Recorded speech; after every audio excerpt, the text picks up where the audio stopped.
Hey guys, this is Chesney Hawks here. You are watching My Hammers 11 with the one and only Russ. Hi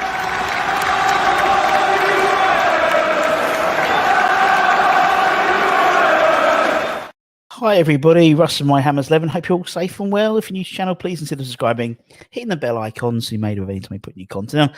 As always, we'd love to thank our channel sponsors on Tuck It. Check them out in the description below. So today's guest has been we do Nick, basically we do a lunchtime show. So you know, we do a show every lunchtime, you know, sort of during lockdown.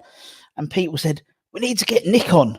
And I was like, is he a West Ham fan? And he was like, yeah. Why? Yeah. And I was like, he was born in Bristol. It's like, yeah, Correct. that's what he's looking. Yeah, so he's like, anyway, so we've got Nick Brimble. He's, you know, star of TV and film, but more importantly, massive West Ham fan. So how are we doing, Nick? I'm doing very well, Russ. Good to be here. Yeah, good to hear from you, man. Good to hear from you. How's it been in the last 15 months or so for you?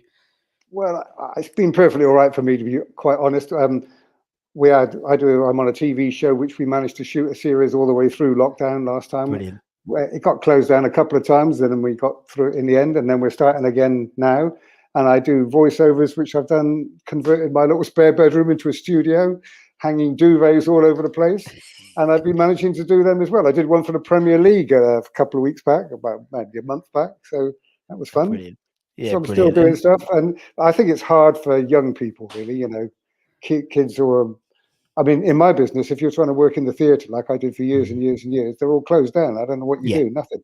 Yeah. You're completely screwed. You're very right. I mean, we've interviewed lots of musicians and actors, and you know, guys up in the you have been up in the West End, and you know, and yeah, they've just been, you know, like, what do you do? Mean, I've got grandchildren who are the age where they should be going out with their friends and, you know, having parties and all that stuff, and that's tough, much tougher for people that age than me. I can sit at home and do stuff. Yeah, but also the flip side is that the younger age are more suited to this sort of technology, as we said before we started. You know, you had the Zoom calls and Audacities and things like that. You had to sort of learn on the fly in the last 15 months or so. So they're all, I mean, my daughter, she's 9, and yeah, she knows no different. Different. She's on a TikTok and a Zoom calls and chatting to her friends here and there, and yeah, they're used to it. But it's. I think it's gonna be weird, as I said. You know, I don't think I've ever spoken, even at my work and stuff. I don't think I've spoken to so many people so often, because we have like daily Zoom calls, and I didn't have that when I was in the office. We barely looked up at each other, and so. Of course, the worst thing has been that, but the West Ham's best season for blooming decades has to be when we didn't go. Segue. Yeah, exactly. I mean, that's so typical, isn't it, of being a West Ham fan? You missed the best season. I know it's been, and it's frustrating. And you know, people have as I said before, you know, obviously I've still been there, and so people have come to me and said, "Oh, you know, no fans at the stadiums helped us out," and yada yada. And there's times where I've agreed, and there's times which I have said no. Actually, I think if we had, you know, at the beginning of the season, definitely last season, definitely having no fans there, you know, and it wasn't a nice place. And then throughout the season, you look at some of the games. I think when we drew 3-3 with Arsenal, and you know, we were 3-0 up, and that would never have happened with 60,000 fans shouting at them to keep going and playing on. But it is what it is, wasn't it? And you know, great season, European tour next year. Looking forward to it. Not long to go. We haven't got a big enough squad, though, have we? Do you know what? We didn't have a big enough squad for last season. How are we going to manage next season? That's such a West Ham. I think I might get a game. Yeah, well, I take my boots every week, Nick, just in case. I can definitely offer something different in the final third, that's for sure. But yeah, that's a typical West Ham response, isn't it? Like when we were talking about, we got into Europe. Oh yeah, we're in Europe, brilliant. Oh, we're not going to survive. We're going to have a bad season. It's like, I know. Yeah, typical. But this team's different. I think this squad's, you know, where previous years, you know, we've promised so much and it sort of drifted away a little bit. There's something different about this squad. I think there's something different with the Messiah. Yeah, just a team spirit. It's just like a bit like the old school mentality about it now. You know, it's not, you know, and I like the way that he's come in, and you know, the first thing he did was, you know, get rid of Haller for half the money we paid for him, and ship out for Felipe Anderson, and just get his own team, his own players in. I like Moyes. I like Moyes. Well, I do too, but I'll say another typical West Ham thing: it's the hope that kills you. Yeah. Yeah. And that's why I think I've survived the whole sort of Euro 2020 stuff, because it's like, just shoved it off. My wife was in bits, and she's only just got into football like for the Euros, and she was like, "Aren't you upset?" And I was like, "Oh, I'll tell you upsetting. 2006 Steven Gerrard FA Cup final. That's upsetting, you know." That was upsetting. I'll tell you upsetting. Willie Young hacking down Paul Allen from behind. That still upsets me now. Oh, it was only a yellow card. How was that? How was that? Yellow? Well, they invented a red card for goals. If you threw on a goal, professional foul when you threw on the goal, I think that's when they invented the red card for that, from that foul. Oh well, it didn't work with execution wasn't good enough for that. Exactly, that's why it didn't work with Chiellini, did it? Chiellini on the other day for the Euro final, dragging back Saka. But anyway, it's all done. We've only got 4 or 5 weeks to wait, Nick, and it all starts again soon. I know. It's crazy, isn't it? It just doesn't seem to be a break. I've got my ticket ready, but I don't know whether I can go at the beginning because I'm working, and you've got to get there on the tube. 60,000 people on the tube. I know. Do you know what? It was funny. I think because obviously during lockdown, basically, you know, we had like, I think it was 300 of us who could go, and so they converted sort of the outside bits, the sort of the gantry outside where you had all the burger bars and stuff. That became like a car park for like the staff. So I was driving. I had a car park space. 20 years. I finally got a car park space. So I had a car park space. And then obviously we played Man United, and we had 2,500 fans in. I had to get the train for that, which was weird. And then the last time I got the train was the last game of the season. I don't like it. I don't like it. I'll be honest. It's so weird now. I get scared. I gave up driving to Upton Park years and years ago. We used to be able to just drive there and park, and then that became impossible. So it was the bins, wasn't it? They used to take the bins out, all the residents. But they used to all come, when you came out the ground, they'd all say to you, "Hey, mister, how did we get on?" But then that all changed. In the end, nobody was interested really around there. No one cared. Took the car park spaces back. Yeah. I used to remember that my granddad, bless him, he had this massive Vauxhall Cavalier, and he used to just nudge the car in front of him if there wasn't enough space. Oh dear. Move the bin, Russ. Just move the bin back. No, you can't. Just move the bin. Literally like a bin space. Oh yeah. God, that was funny. Or when you got the train and the old and you went to Upton Park, and you got to the station and the district line was down, and you had to turn around and go all the way back to Barking. Oh yeah. Oh, the days. I still don't go all the way to Stratford now. I get off at West Ham and walk along the Greenway. Nice. Much nicer. Much nicer. You don't get the old red and stop and go signs, do you, as well, which is nice. Yeah. I hate all that. And that walking around that ring road thing, that's just misery. It's not like the old days, but there you go. No, it's a long walk, isn't it? It's a long walk. And I think it's different as well. I mean, it was a fair walk from Upton Park to the stadium, but there was stalls and stuff like that. I think they're trying to do some of that. Ken's Cafe and all that, Ken's Cafe. Yeah.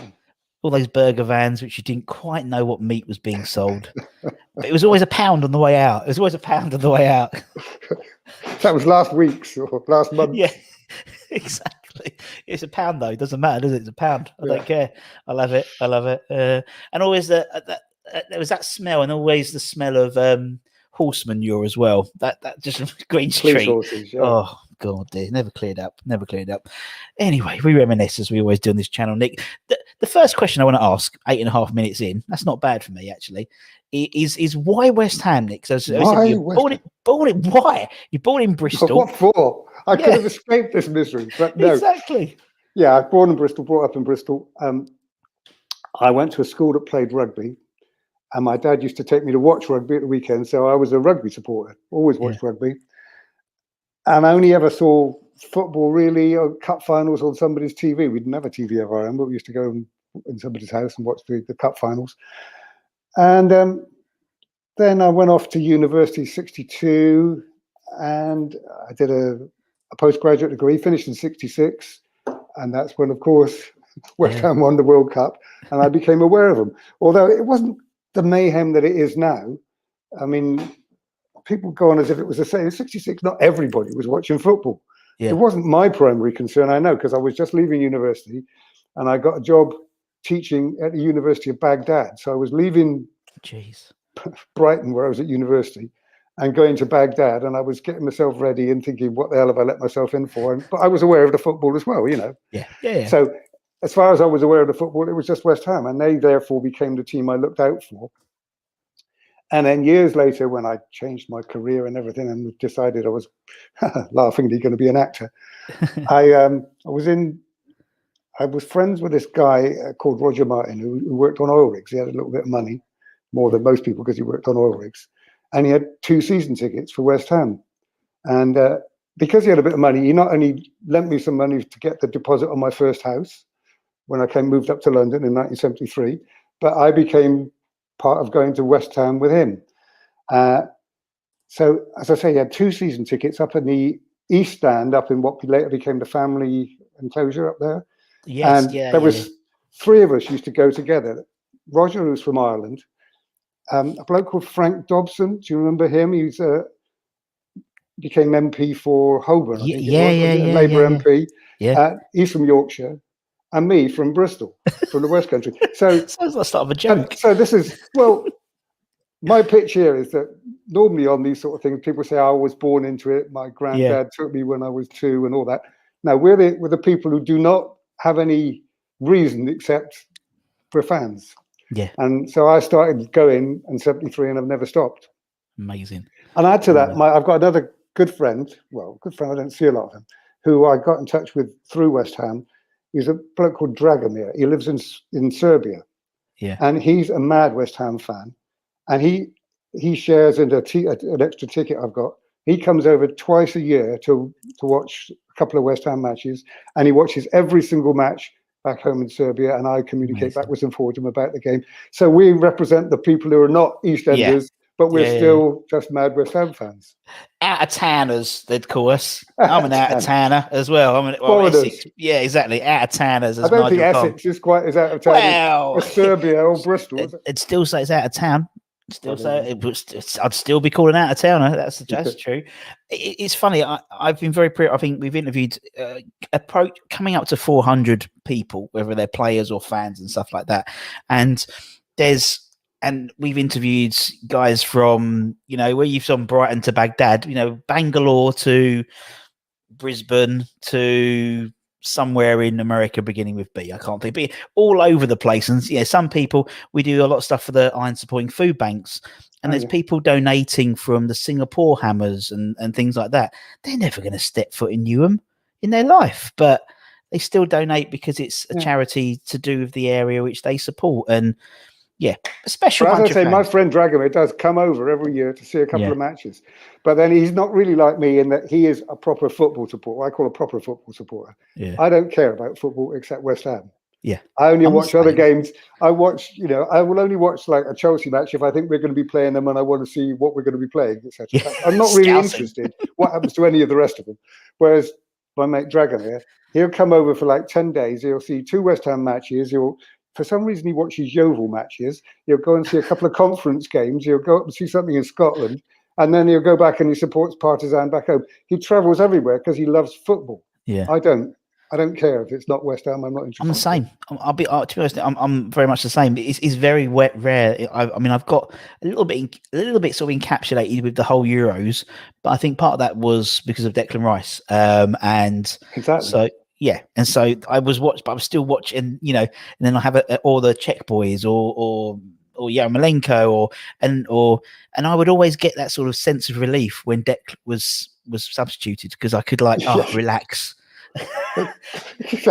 Well, except when he was substituted in that last match for the Liverpool captain, it all got worse, didn't it? It got worse, but I was a bit relaxed. I thought, if it goes to penalties, he wouldn't have to take one. He might not, and he might miss it. Again, the West Hamness in me thinking. Well, my only worry about all that is we all knew how good he was. Now the trouble is, everybody else who was saying he was overrated, now they all know how good he is. So they can keep their hands off, I hope. Yeah. But I hope as well, at least for another season, a bit at least. But it's I don't watch a lot of football apart from West Ham. Obviously, West Ham's the only thing, Even my wife, aren't you watching the football tonight? No, we're not playing tonight.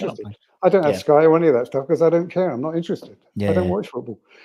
But then now you're getting on to people being transferred or taken away from you. That's a thing that everybody gets very agitated about, and I have sort of contradictory views on that, really. I mean, I grew up going to the theatre in Bristol, and we used to have a young actor there called Peter O'Toole, who was a very good working class actor. And then he went on, he was in Lawrence, when he was in Lawrence of Arabia and all that. You don't go, oh, that traitor, he left Bristol Old Vic, do you? I mean, there was a good film I watched a few years ago called Attack the Block, local low budget film. There was a black guy in that called John Boyega. Then he went on, he's in Star Wars. You just say good luck to you. You don't go, what a traitor. What a bastard, leaving British independent films. One of our own.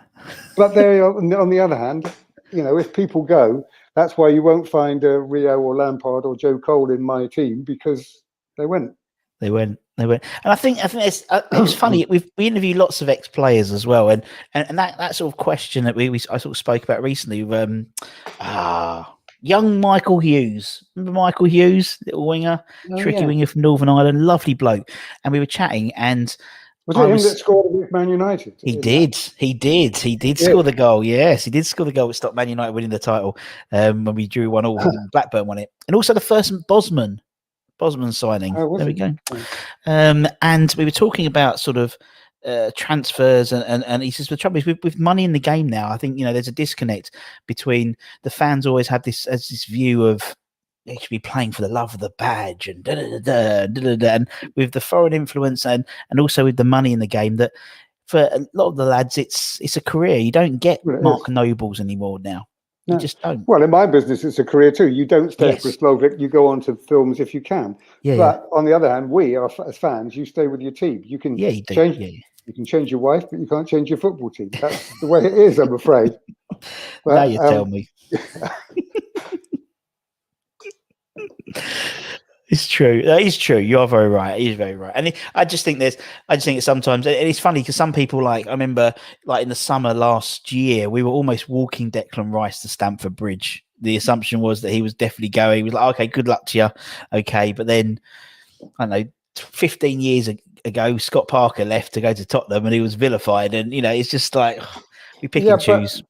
If you're going to go on about West Ham memories, for me, one of my big memories is the 1980 Cup final, being at Wembley, seeing that. Now, Trevor Brooking, Billy Bonds, we were in the second division. They didn't go. They were with us when we won the cup. Yeah. So it's true. That's true. That is. It may not be the way the world is now, but I preferred it then. Yeah.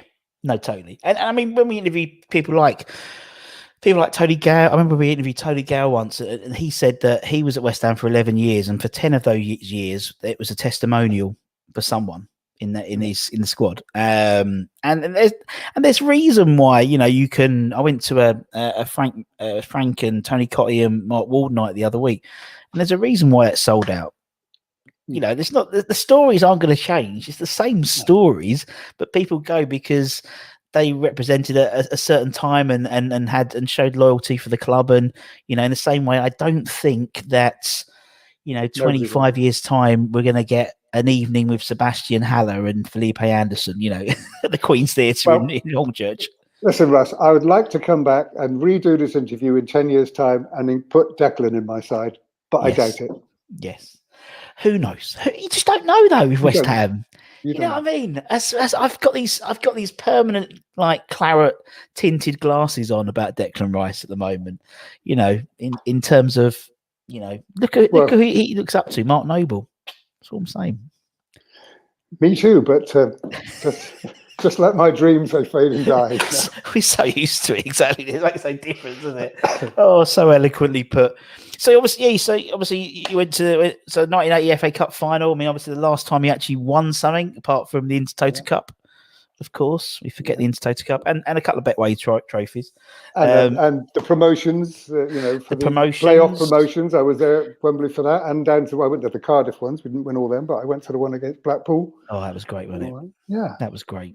Oh, I loved that. That was an amazing day for me because that was my daughter's due day. God. And I had a really good ticket. So yeah, and then at 3:00 I had a phone call, and it was like a PPI call because that's when PPI was still around. And luckily she was born a few days later. But I remember that with that was just the most nervous game for two reasons. Obviously being promoted, but also the fact that Flo came along about 3 days later and changed my life, to be honest. But I've still got a picture of her in the trophy. In the playoff oh my God, that's something to keep. She's like scarred, like Harry Potter mark. She's marked at an early age, but because I knew it was going to be at Romford, the old Romford store, so I nicked in early, got a picture. So so she was permanently marked to the West Ham half at very very early age, about 3 days old I think she was at the time. So that's fantastic. Yeah, so that was a good time. But yeah, I mean, it's one of those things, and I think I'm hopeful of some more exciting times coming up. I really am. I really am. And there is something different about West Ham from other clubs. I think, particularly in the old days, it was very much, you felt it was. I'll tell you a little story about Billy Bonds. So my missus is she's in the television business as well. She's what they call a production coordinator. It means you organise a whole thing for a shoot. And so she worked for about 10 years on a show called London's Burning. You probably know Glenn Murphy's a big West Ham fan and all that.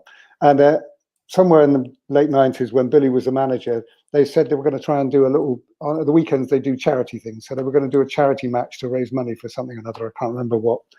And they said, it'd be great if we got somebody from West Ham to play. Okay, Jen, could you organise that? That's what the coordinator to do. So she got on the phone to West Ham and said, can I speak to Billy Bonds? And they said, he's out training at the moment. She said, well, I'll call back. And they said, no, hang on. Put the phone down. There was long pause. And then suddenly you had clump, clump, clump of football boots running in. Hello, it's Billy here. And she said, I'm working for West Ham and we're trying to do a charity match on such and such a date. Do you think you can get a team? Yeah, all right, Jen, we'll do that. And he put the phone down. And sure, as good as gold, they turned up with a team. And that's all it took. There was no, can you imagine the bureaucracy it would involve nowadays to organise something like that? Yeah. She just phoned up, spoke to Billy, and he said, yeah, and they turned up. I love the way, like, as you said, it's almost like, like when you pick the phone up and your mum picks up the phone and can I talk to Russ? Russ! It's like, Billy! Out in training. Stops training and runs in. Yeah. Oh, I said, yeah, we'll do that. No problem. I love it. Yeah, but again, it was a certain breed of and Billy epitomised it, and people like that. There was a certain. I mean, obviously, I started supporting West Ham. I properly get into the season we went up in 92, 93 season was my proper first season, and even then, there was nothing as exciting as walking down the road and seeing like. John, no, it's a bit later on, but maybe Pete Butler was the first ever player I met, and I was like obsessed with Pete Butler, and seeing them, and they were just all so approachable now. It was like footballers were just relatable, and as you said, Billy, our sort of team, yeah, like it was, your mate. And yet they still are in a way your heroes in a sort of a way, aren't they? I don't know any of them personally, but I work in the film and TV, so I've worked with a lot of so-called famous stars and stuff. It doesn't impress me. They're just people to me doing the same job as me. But here's a thing that my most impressive thing. I did in somewhere in the late 90s. I was asked to be in this TV show it was a show for kids or teenagers called Renford Rejects. You're unlikely to. I remember the Renford Rejects. Yeah. Do you? Yeah, well, I remember Renford Rejects. So they were a youth club team, and they weren't very good, but that was the story. And then there was an episode in something like in the mid-90s called "They Thought It Was All Over." So you know what that's about. So they had two senior teams. They put out a senior team, and the bad guys put out a senior team. And the senior rejects team, they got on these 4 old geezers, and they said they were such idiots. They didn't know what a wing back was. They were all talking about inside left, inside right. Weren't they hopeless? And of course, they had Gordon Banks, Martin Peters, Jeff Hurst, and Georgie Cohen in that side. I was employed to be on the other side, the bad guys' side, and I played somebody called Alfie Clogs, who was supposed to kick them to pieces. So anyway, it was only a kid's show, but I got to play with those guys. Wow. And on the end screen credits, when it goes down, there's a page when you have your credits. And I've been on credits with lots of very famous people. Of course. But there was a credit there which said Gordon Banks, Jeff Hurst, Martin Peters, George Cohen, Nick Brimble. That is the one credit I keep. I thought that was I'm really impressed by myself to be on that show. As a good question, actually. I've interviewed lots of footballers and they keep all their programs and things like that. Obviously for you, do you obviously? I mean, do you all the films and TV, do you keep those as memories, or do you just Not really, no. not really? Not really, no. No. I've got my program from the 1980 Cup final, but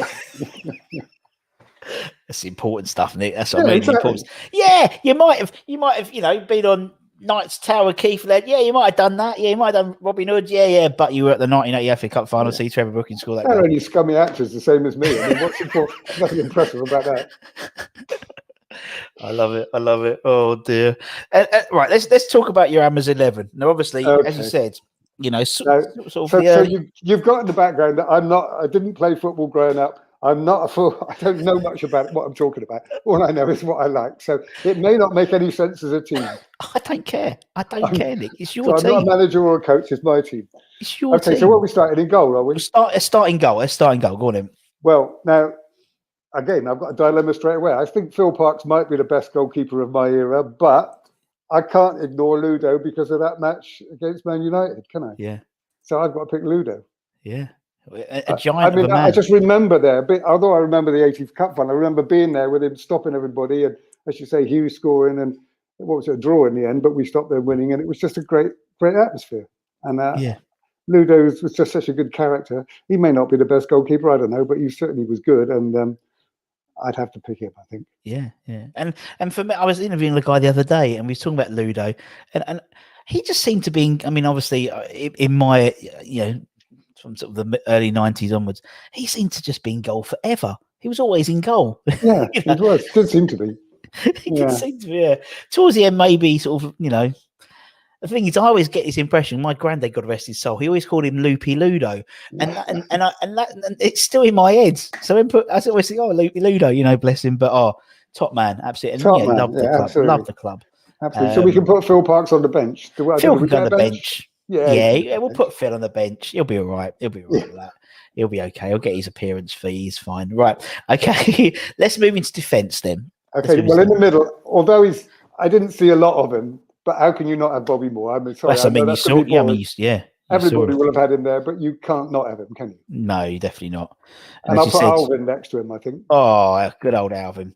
And as you said, obviously 66 was the reason why he got into West Ham. So I did watch him play a bit, and then I watched us beat him when he was playing for Fulham and in the 75 Cup final and all that. So, but you can't not have him. And Alvin was just so fantastic, wasn't he? Oh, amazing. And he, like Parksy or Ludo, he seemed to be there forever. Oh yeah, it seemed to be there. It just kept him going on and on and on. I mean, I saw him towards the end of his career, so obviously, last couple of years, but still, and again, a guy who epitomised sort of what West Ham was all about. He came down from Merseyside at 16, I think he signed for us, and still lives around the area, still lives around, his grandson's in the same year as my daughter at school, so you still see him there. He still does the school fetes, and right. No airs or graces. He'll be doing the tombola. Love him. Love Alv. Right, I put Moro and Alvin then. Who's next? Fullbacks. Yes. Well, you see, now I started. Frank Senior was quite around a lot when I first started, and he was very good and all that. But you've covered where I come from and what my background is. How can I not have Dixie? You can't put the Bristolian in, yeah. It's the only footballer I know talks proper. You know what I mean? He talks properly like what I do, really. I think he was born in Keynsham, just up the road where I used to go rowing in the boat, and we used to go canoeing at the weekends. And then he came down into Bristol around Knoll West. Not many people talk proper like what I do, and he does.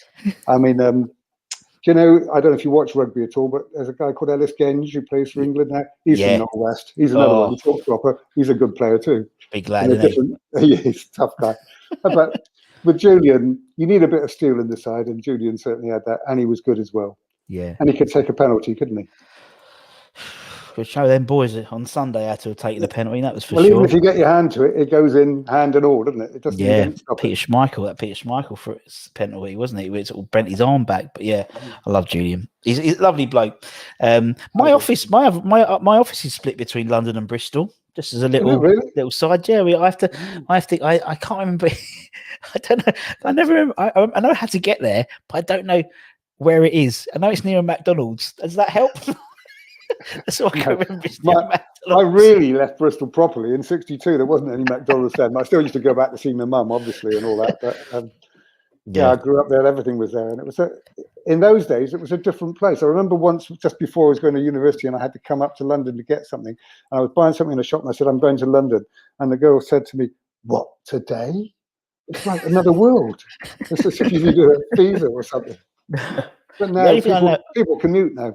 Yeah, it is. I mean, you know, I have to go to Parkway, and so it's that side of Bristol, and so yeah, it's crazy, isn't it? And we sort of the guys commute in to London from Bristol sometimes, and you know, it's just it's just how the world is now, isn't it? But I like that we're going to like today. You haven't packed, you haven't got your cagoule, and you haven't got your packed lunch in case you don't like the water over there and stuff like that. It's dangerous up there, you know. Right, we'll put you. Who's going to be the other fullback then? It's got to be Tonka, hasn't it? Ray Stewart. Oh, lovely Ray Stewart. Lovely. So we'll be all right for penalties, won't we? We'll be all right for penalties. With yeah. them two. I don't know how many games they'll be playing because of VAR, but it doesn't matter. You can get rid of VAR. I'm the wrong era for all that. Get rid of VAR. Get rid of that. Get rid of that. What it was all right for us in '66, didn't he? VAR for that one, did we? I watched it actually. I did watch it on the telly. It was on the telly on Channel 4 the other day. And, I saw a bit of it. Yeah.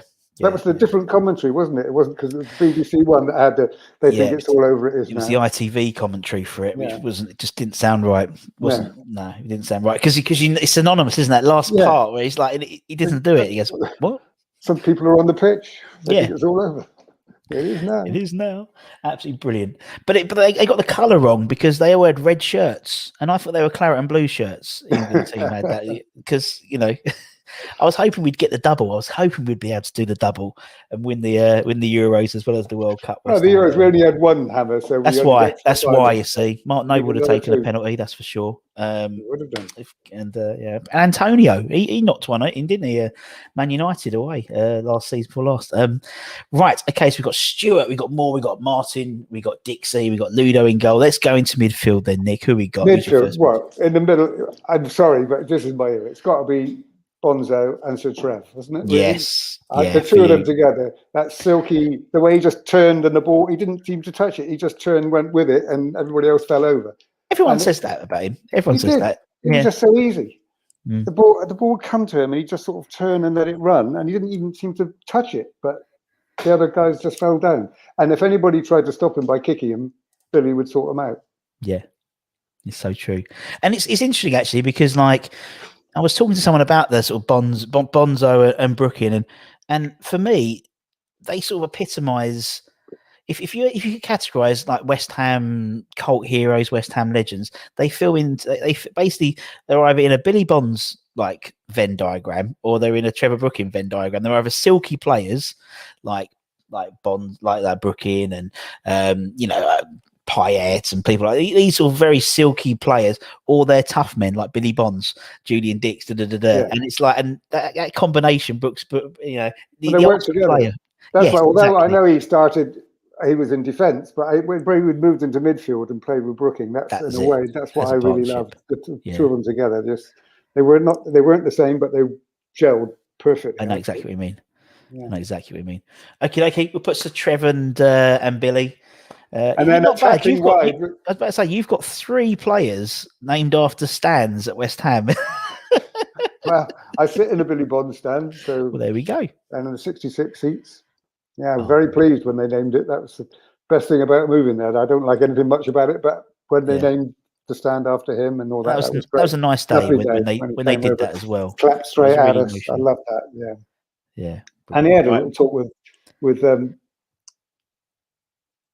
I think before the match. Was it before or after? I don't know. Anyway, I forgot what I'm talking about now. But never mind. My brain goes. Oh, I think I know what I was going to say. I had a picture of him talking to Declan and sort of bonding with him. I hope that might mean Declan wants to say, but who knows? Well, the fourth stand's all. There's one more stand to name. Well, you could tell that to him. Yeah. So we want some wide attackers now. Yes, we do. This is where my team may not work as a team, but I don't care. I've got to have Devonshire, haven't I? From my era, I could not have Alan Devonshire. What a player! I just loved watching him, and he was just wonderful, and he was perfect. And I think I don't know if it really works on the other side or not, but I'm going to have my only foreigner. You know, it's got to be Paolo, doesn't it?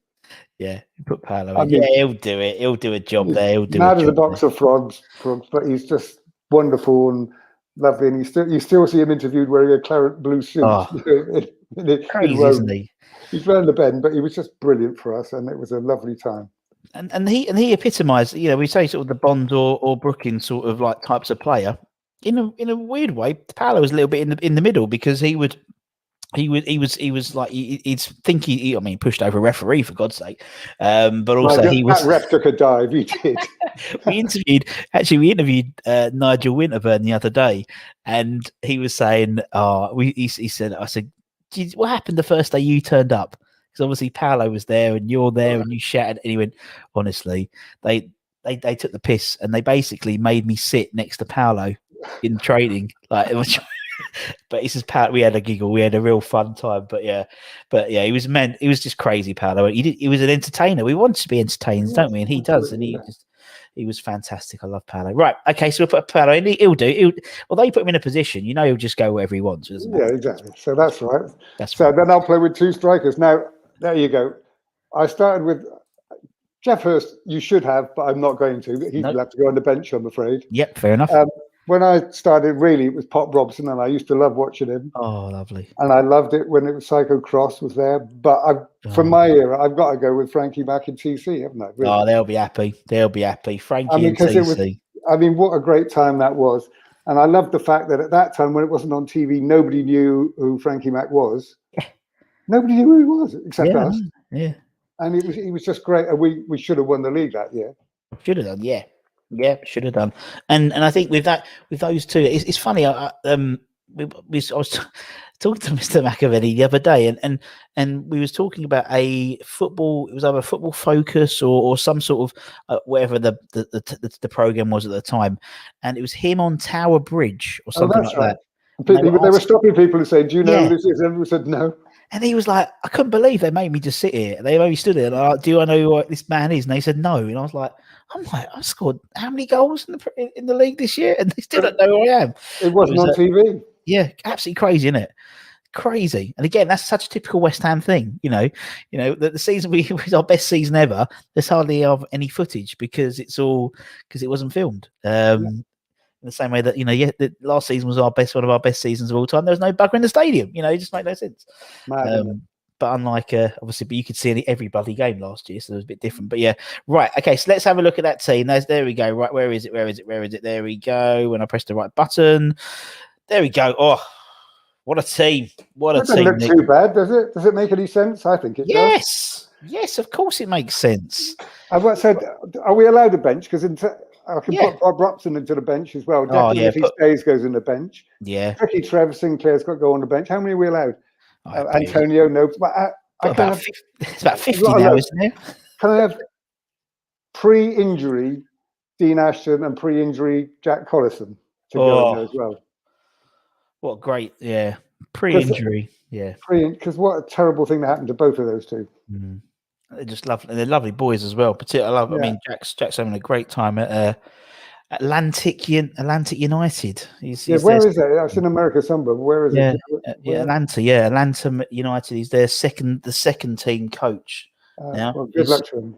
Yeah, he's a great lad and brilliant. No, and I mean nowadays there's about 20 people on the bench now, isn't there? It's nowadays it's just like put another team on. I mean, you could easily do another team. Nick, man, it's been lovely. Thank you so much for your time. I've really enjoyed it. Thank you, Russ. Really fun. Really fun. And thank you to everyone for watching. For myself and from Nick, take care, everyone. Stay safe. Wash those hands. Come on, you irons, and we'll see you again very soon. Take care, everyone.